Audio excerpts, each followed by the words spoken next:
eus barzaz breiz, displegadurioù. Displegadurioù roet gant ar c'hervarker. En bajen pe en bajen.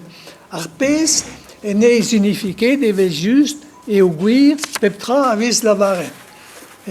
Setu emor o vont da glevet vremañ gwin a halouet.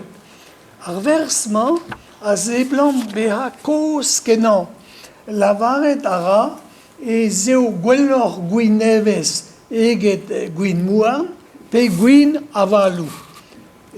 Tro a ro da zonjal pez a vez e kountet gant en istorour Gregor Tour hag a oa e memez amzer eskop hag istorour.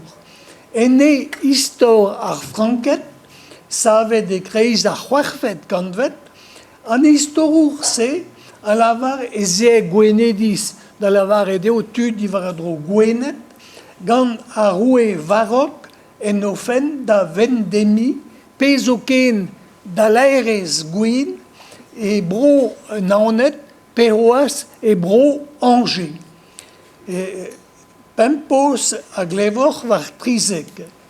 Gwelloc'h eo gwin nevez tan. Dire attends. Gwellio gwin gwen mat namour, gwellio gwin gwen mat. Tan diro dir, tan dira tan. Dira tan, dira tan. Gwellio gwin nevez o namez, gwellio gwin nevez. Tan diro dir, tan dira tan. Dira tan, dira tan. Gwellio gwin a lufr o na kuf, lellio gwin a lufr. Tan diro dir, tan dira tan. Dira tan, dira tan. Gwellio gwin ar gal o na gaval, gwellio gwin ar gal. Tan diro dir, tan dira tan. Dira tan, dira tan. Bremañ e mor o